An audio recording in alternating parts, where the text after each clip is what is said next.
Isang kasinungalingan ng kapayapaan, isang bulong, winatak ng mga sigaw, nalaglag ang mga cherry blossoms parang luha na kulay dugo, naging bangungot ang mundo. Ang anime na dating pinagmumulan ng saya ay naging isang nakakatakot na katotohanan. Dugo, saan man. Pininturahan nito ang mga kalye ng pula, isang nakakapangilabot na parodya ng mga banderitas sa pista. Ang mga infected na dating ordinaryong tao ngayon ay naghahangad ng laman. Ang kanilang mga mata, mga walang laman na butas na sumasalamin sa takot na kanilang ipinapataw. Kumalat ang virus parang apoy sa talahib, nilalamon ang lahat ng madaanan nito. Ang mga tawa ay napalitan ng mga sigaw ng takot. Ang mga makukulay na pagdiriwang ay naging desperadong pakikibaka para mabuhay. Walang ligtas. Wala na. Sa gitna ng kaguluhan, lumitaw ang isang grupo ng mga bayani. Si Naruto Uzumaki, ang maalab na ninja, ang kanyang asul na mga mata ay tumigas sa determinasyon. Si Eren Yeager, ang puno ng galit na Titan Shifter, ang kanyang mukha ay isang maskara ng matinding determinasyon.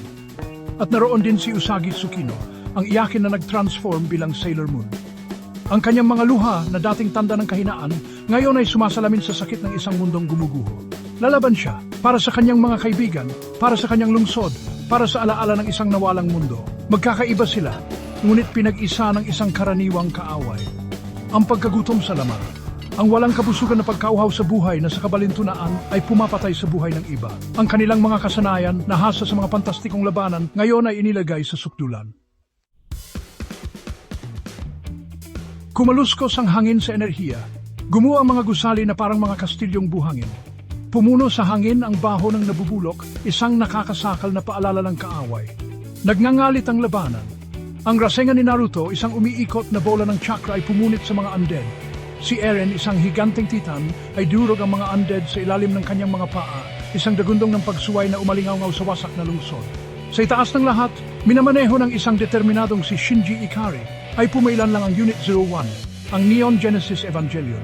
Ang nerve weapon nito ay isang tanglaw ng pag-asa laban sa papalapit na kadiliman. Ngunit walang humpay ang kaaway. Bawat nabuwal na zombie ay pinapalitan ng dalawa pa.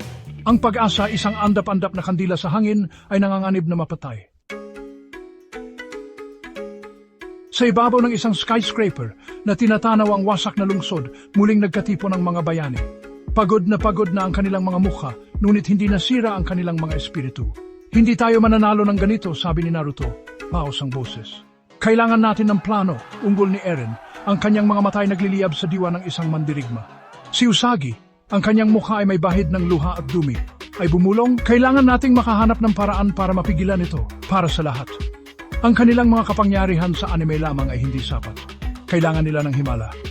O marahil, isang estratehiya na bunga ng desperasyon at pinapatakbo ng huling baga ng pag-asa. Nanatiling hindi tiyak ang hinaharap, isang nakakatakot na hindi alam. Ngunit hanggat magkakasama sila, mahaharap nila ito na magkakasama.